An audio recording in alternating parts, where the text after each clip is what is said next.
Since 1929, the American stock market has crashed 15 times, declines of 20% or more, the kind that make the evening news sound like the end of the world. And here's the number nobody remembers.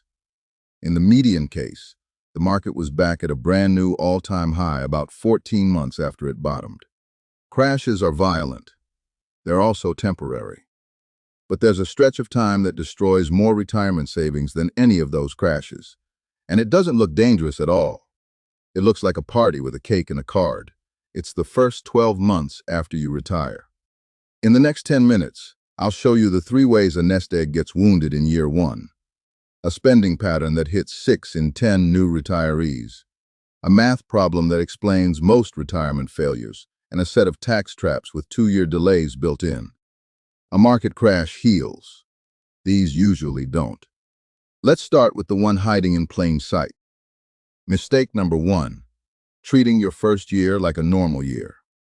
J.P. Morgan and the Employee Benefit Research Institute studied the actual bank accounts of millions of American households, not surveys, real transactions. What they found should be printed on every retirement brochure. 6 in 10 new retirees experience spending swings of 20% or more in the years right after retirement. Not a gentle glide into a quiet budget. Swings. And for a large group, the swing is up. It makes sense when you think about it. Every postponed dream comes due at once. The trip to Italy you promised yourselves for 20 years. The kitchen that can wait until I have time. The RV. The daughter's wedding. The son's down payment. None of these are foolish. Each one felt earned. But they all landed in the same 12 months. Precisely when your paycheck stopped. And here's the detail that makes it dangerous. While you were working, a big spending month didn't matter much. The paycheck arrived 2 weeks later and refilled the hole. In retirement, there is no refill. Every extra $1,000 comes out of the same pool that has to last 30 years. And it comes out at the very front, where each dollar has the most compounding left to do. Spend an extra $20,000 at 65, and you didn't just spend $20,000. At normal portfolio growth rates, you spent what that money would have become by 85, closer to 60,000. The same J.P. Morgan research found that in the early years, retirees actually need to replace more than 90% of their working income to cover what they really spend. Not the 70 or 80% the classic planning rules assume. 90 plus. The gap between those two numbers, on a $60,000 lifestyle, is roughly $10,000 a year. Coming straight out of the portfolio, in the very years the portfolio can least afford it. And we'll see exactly why it can't afford it in a moment. The go-go years. It's the healthiest, most energetic stretch you will zero work obligations. Spending more in it is rational. The mistake is that almost nobody gives the surge its own line. They budget for an average year, live a very non-average year, then panic 18 months in when the balance is far below the projection. The fix isn't discipline, it's honesty. And I'll give you the exact protocol at the end. But first, the mistake that turns an expensive year into a fatal one. Mistake number 2 is the one with the math behind the title of this video, taking full withdrawals while the market is falling. In year 1. Here's the mechanism. When you were working and the market dropped, you kept buying, cheap. Every crash of your career quietly made you richer. But the day you retire, the machine goes into reverse. Now you're selling shares to buy groceries. And if you sell into a downturn, those shares are gone. When the market recovers, and remember, it always has so far, it recovers without them. Economists call it sequence of returns risk. I call it the only crash that ever really hurt anyone, the one in your first years of withdrawals. Run the simple version of the math. Say you retire with $500,000 and withdraw the standard 4%, $20,000 a year.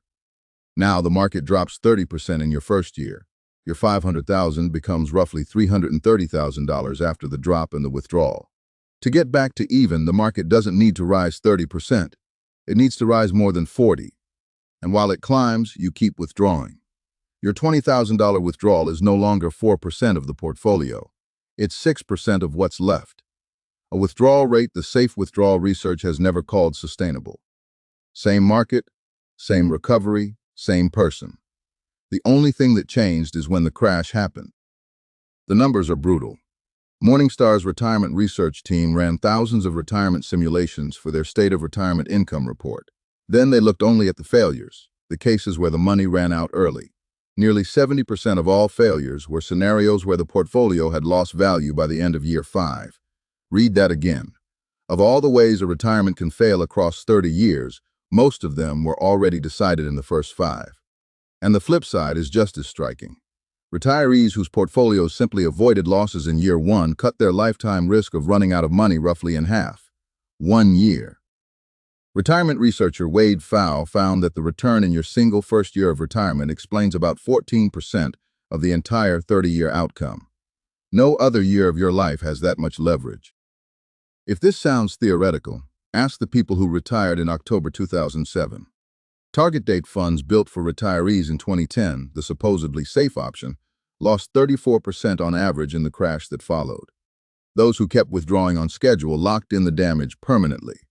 Those who had 2 years of expenses parked in cash and spent that instead of selling shares, rode it out and recovered with the market by 2013. That cash bucket is the single cheapest insurance policy in all of retirement planning. And yet most people arrive at day 1 fully invested, because that's what worked for 40 years. The first 12 months are exactly when the old rules flip. Mistake number 3 is actually a family of mistakes, the paperwork decisions of year 1. They share an ugly feature. The bill arrives later, when you can't undo anything. Start with the retirement account itself. The single most expensive move a new retiree can make is the big lump sum withdrawal, cashing out a chunk of the 401k to pay off the house, buy the RV, or just have it in the bank where it's safe. Every dollar of that withdrawal is ordinary taxable income, stacked on top of everything else you earned that year. Pull out a large sum in your retirement year, often your highest income year ever, with salary, unused vacation, and a bonus already on the pile, and you can push money that would have been taxed at 12 or 22% into the 32% bracket and beyond. The same dollars, withdrawn gradually over 3 or 4 years, could have cost you a fraction of that. One signature. 5 figures of unnecessary tax. Then there's the trap almost nobody has heard of until the letter arrives. Medicare's 2-year lookback. Your Medicare premium at 65 isn't based on your income at 65. It's based on your tax return from 2 years earlier. Cross the threshold, $109,000 for a single filer, $218,000 for a couple, and that includes those lump sum withdrawals and Roth conversions. And your premium jumps by more than $1,000 per person per year. It's a cliff, not a slope. $1 over the line and you owe the full surcharge. Plenty of people do a big Roth conversion at 63, feel clever about it, and then spend their first year on Medicare paying for it. Because the system was looking at exactly that tax return. And the third trap, claiming Social Security at 62 just because you can. Claim at 62 instead of your full retirement age and the check is cut by about 30%. Permanently, for life, with every future cost of living adjustment calculated on the smaller base. For some people, claiming early is genuinely right. But in year 1, it usually happens by default, not by decision.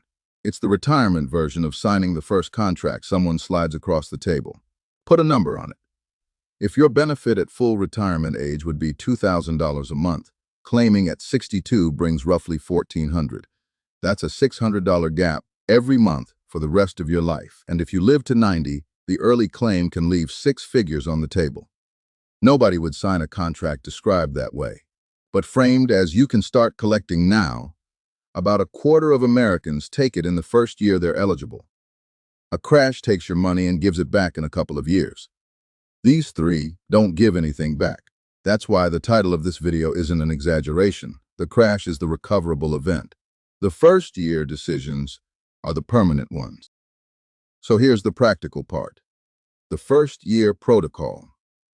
4 rules. They fit on an index card, and together they neutralize everything we just covered. Rule 1. Before you retire, move 1 to 2 years of living expenses into cash or short-term treasuries. This is your crash insurance. If the market drops in year 1, you spend the cash and sell nothing. If it doesn't, you've lost almost nothing by holding it. You are buying the right to never be a forced seller, cheap at the price. Rule 2. Give the surge its own budget. Don't pretend year 1 will look like year 5. Write a separate, honest first-year fund. The trip, the kitchen, the wedding, with a number on it. Funded ideally from your final working year income, not from the portfolio. A named number is a plan. An unnamed number is a leak. Rule 3. Make no irreversible calls in the first 12 months. Don't claim Social Security by default. Don't take lump sums. Don't sell the house in month 3. Almost every genuinely catastrophic retirement story involves a permanent decision made in a temporary emotional state. Euphoria or panic, take your pick. Give every one-way door a 12-month waiting period. Rule 4. Get a tax plan before the first withdrawal, not after. The order you drain accounts, taxable, tax-deferred, Roth, and the size of each year's withdrawal decides your brackets, your Medicare premiums 2 years out, and how much of your Social Security gets taxed. This is the one place where paying a professional once, for a flat fee, routinely returns 10 or 20 times its cost, because withdrawal order mistakes are invisible in the year you make them and unfixable in the year you find them. One planning session before day 1 is worth more than 10 years of clever investing after it. Because here's the truth in the title. Nest egg, 15 crashes, 15 recoveries. The first 12 months, though, the surge, the sequence, the signatures. Get 1 year right and you've bought yourself 30. One of the biggest signatures on that list is the house, whether to keep it, sell it, or rent after 65. The honest math on that decision surprises almost everyone who runs it, and it's exactly what the next video is about. Subscribe so you don't miss it.